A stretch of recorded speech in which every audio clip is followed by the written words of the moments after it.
Hello, my name is Julia Gerace, and I'm reading my thesis paper entitled The Eternal Sunshine of the Godless Mind, A Journey into Spiritual Atheism. This was for part of my Master's of Spirituality degree from Merrimack College, and I thought I would try reading it and allowing some space for some personal comments and also to see what questions or thoughts come up from others. So we're continuing today with the modern mystics. That would be Heschel, Keating, and Merton. Again, these are people that I did not know of prior to my classes at Merrimack, but that I learned about through different courses and through different readings. So I'm coming at these from a purely spiritual atheist point of view. So the Sanford King Institute provides us with this short biography of Abraham Joshua Heschel. He was born in 1907 in Warsaw, Poland, to Rabbi Moshe Mordecai and Rizel Perlo Heschel. He received his PhD from the University of Berlin, as well as liberal rabbinic organization from the Hochschule für die Wissenschaft des Judentums.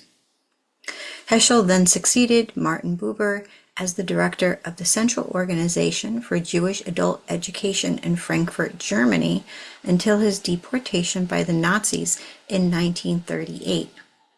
Heschel taught in Warsaw and London before emigrating to the United States in 1940.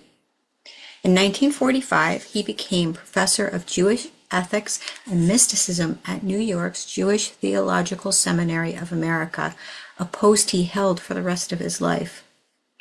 Heschel's immense understanding of humanity and spirituality led him to the Civil Rights Movement, where he stood side by side with Martin Luther King Jr. Heschel was also included at Vatican II, where he contributed to the Nostra Aetate. He died of unstated causes in his New York City home in 1972. Heschel is a part of my investigation because he's another voice that speaks to me as a spiritual atheist. In this quote from Thunder in the Soul, he writes, "Awe is a way of being in rapport with the mystery of all reality. The awe that we sense or ought to sense when standing in the presence of a human being is a moment of intuition for the likeness of God which is concealed in his essence. Not only man, even inanimate things stand in relation to the Creator.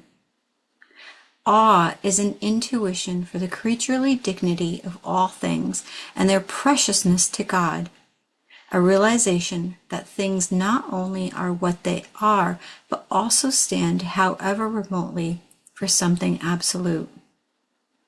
Awe is a sense for the transcendent, for the reference everywhere to Him who is beyond all things. It is an insight better conveyed in attitudes than in words. The more eager we are to express it, the less remains of it." As a spiritual atheist, when I read this, I remove the word God or make substitutions that convey to me the incredible nature of his ideas. In the paper, I took one quote and then I crossed out and made substitutions. So the substitutions would read as this: "Awe is a way of being in rapport with the mystery of all reality. The awe that we sense or ought to sense when standing in the presence of a human being is a moment of intuition for the universal oneness that we are all the same. Not only man, even inanimate things stand in relation to the cosmos. Awe is an intuition for the creaturely dignity of all things and their preciousness to each other. A realization that things not only are what they are, but also stand, however remotely, for something absolute. Awe is a sense for the transcendent, for the reference everywhere to a greater good, purpose, or interconnectedness. It is an insight better conveyed in attitudes than in words. The more eager we are to express it, the less remains of it. So Heschel goes on to write that awe precedes faith. Some think that only children view the world with wonder, while some people are described as having a childlike faith. So in a world in which society stresses the importance of growing up, we lose that awe and that faith. It is perhaps the greatest issue with humans today, is that they no longer wonder at the beauty or the magnitude of the world. There are no longer unlimited outcomes, only anticipated results. So how, I ask, can we get back to our days of awe?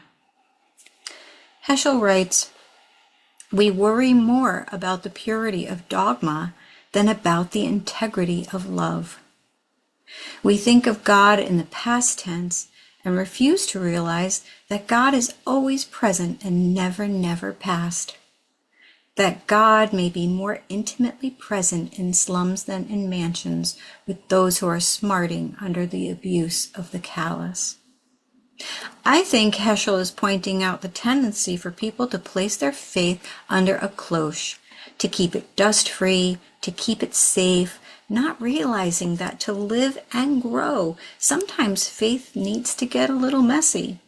Sometimes faith needs to be tested. Life will do that. We need to worry less about the institution of the church and worry more about what we as humanity are both experiencing and cultivating. Now, Father Thomas Keating was a Trappist monk, a renowned theologian and architect of the contemplation outreach centering prayer movement. He was also a supporter of interfaith discussions and held his own gatherings with the Dalai Lama and other Buddhist monks. Father Keating received criticism for centering prayer because the average Christian layperson felt it was meditation and not prayer. He repeatedly clarified that the goal of this quiet reflection was to reconnect with God. His ideas are still used today in various 12-step programs and other settings. However, it was the growth later in Keating's life that intrigued me as an atheist. So Keating was standing very close to non-duality in his writings and talks. In Thomas Keating by Cynthia Bourgeault, she takes the position of an interpreter as opposed to a biographer. Bourgeault says that Keating is comfortably sandwiched between Krishnamurti and Ramana Maharshi. She also poses the question of whether Thomas Keating outgrew Christianity, and this piques my interest. Throughout his life, he professed to 3 dark nights of the soul and created 8 haiku-like poems titled The Secret Embrace, each one conveying more in the silence surrounding it than in the sparse words themselves. One of the haikus is this: "Once the separate self has been laid to rest, the divine presence alone remains, and the creator of all becomes all in all." We are presented with an infinite space beyond words, beyond comprehension, and transcribed by Thomas Keating. The contemplative language of Thomas Keating continues a trajectory already present in the apophatic theology of Pseudo-Dionysus and the mystical writings of Meister Eckhart. The distance between the human and the divine becomes increasingly porous, and the language of union begins to approach what might be described as non-dual awareness. Cynthia Bourgeault writes, "But there comes a time in many maturing spiritual lives when symbols are no longer the finger pointing to the moon, but the finger blocking the camera lens. When the mind is no longer processing the world through subjects and objects, symbols lose much of their force as connective links. They're still a bridge, but you are already standing on the other side." We return to apophatic philosophy, where the concept of God is not the subjects, objects, and symbols. Towards the end of his life, Father Keating wrote, "Nothing really matters because everything matters and is happening at the same time. Nothing is remembered or forgotten. It is all here at once. Everything is in movement, going nowhere but enjoying everywhere and everything. This is creation.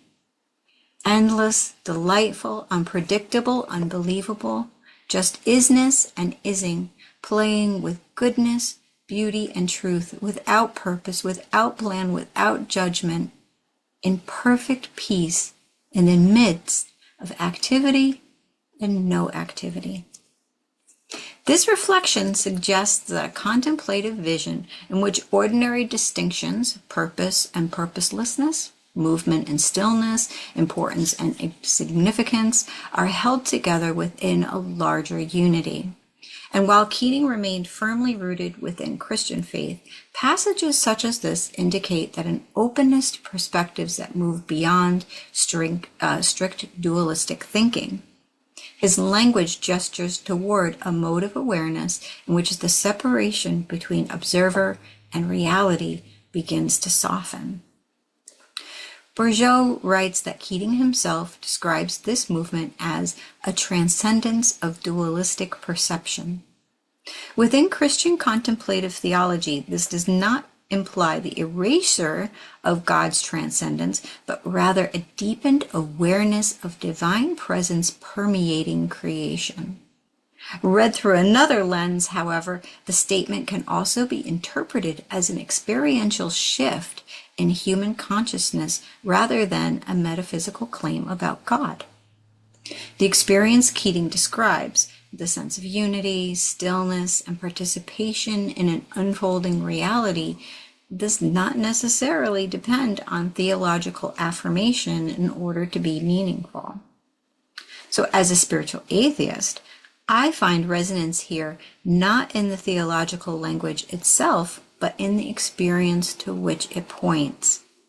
What Keating frames in terms of divine participation can also be understood as a feature of human consciousness, the capacity to experience moments in which the usual boundaries of self and world loosen, producing a sense of coherence, presence, and peace. In this sense, the contemplative insight does not require the affirmation of God to remain significant. The experience itself, what might elsewhere be described as awakening or enlightenment, remains accessible as a human phenomenon. So Thomas Merton was also a Trappist monk, a noted writer, poet, and social activist. Thomas Merton's life was marked by a profound spiritual insight along personal turbulence. His struggles with intimacy, responsibility, and self-discipline reflect a deeply human negotiation with longing, conscience, and the pursuit of transcendence. These personal struggles do not invalidate Merton's contemplative work. His reflections on stillness, awareness, and the interior life continue to offer guidance to readers navigating their own inner landscapes. Indeed, Merton's repeated attempts to reconcile his desires, responsibilities, and calling illustrate the lived reality of spiritual pursuit. That illumination often coexists with imperfection. His life can be read as a testament to both difficulty and necessity of honest self-confrontation, highlighting the tension between human frailty and the striving for deeper awareness. Merton was incredibly popular with readers in his autobiography, Seven-Story Mountain. When I read Thomas Merton's Confession of a Guilty Bystander, I had conflicting interpretations. At times, Merton seems defensive and accusatory towards religion. When contemplating the much-admired Duns Scotus, he writes, "A moral compass does not suppress choice, but educates and forms liberty. But for some, morality is opposed not only to evil choice, sin, but to any choice at all. Any personal act of the will, any initiative and obedience is therefore compulsion, not a matter of love. For them, God is not love, but power. Obedience is not freedom, but submission and inertia." Power, submission, and inertia are heavy commentary. This is not the lightness or the transcendence thoughts that we have been reading, but the process regarding something and finding it lacking. I interpret this as a critique of the church and the abuse it wields by holding people to doctrine and dogma, but also a critique of the people who follow it and disregard their own individuality. When writing about Bonhoeffer's religionless religion, he writes, "It is an anonymous and unknown Christ who comes in merciful hiddenness to the distraught pilgrim." He goes on to profess a belief that Christ is present even in the non-believers, and that what is needed is to love them with a love completely divested of all formally religious presuppositions. As an atheist, I read this as not trying to save the non-believers, but to suspend one's own religious belief in order to love them as humans. One must accept the fact that one's own life may be rendered absolutely meaningless by the course of events. The point is, most people seem to think that this implies despair. I don't see that. I don't consider that my life has to make perfect sense to me at every moment. I certainly do not think it is at all possible for our society to make sense in the way that it thinks it can. This passage from Merton resonates with me because I find myself comfortable with uncertainty. Life does not unfold in predictable or coherent ways, and I do not experience this as a source of despair. Rather, I see unpredictability as the nature of existence. Change is the only constant we can rely on. I do not expect my life or society more broadly to make perfect sense at every moment, and I question if it's even possible. And while Merton suggests that circumstances may render one's life absolutely meaningless, I am inclined to resist that conclusion. Though meaning may shift, fracture, or become unclear, I do not believe it is entirely erased by change. Instead, it remains something that is continually encountered and reinterpreted as life unfolds. Here's the interesting thing. Mystical writers across traditions often move right up to the edge of non-dual awareness and then articulate it from within their inherited symbolic framework. People use words and experiences that they're comfortable with. And I'm merely distilling the experience and discarding the metaphysics. I'm not missing something. I'm not deficient. I see what they see. I just don't name it the way they do.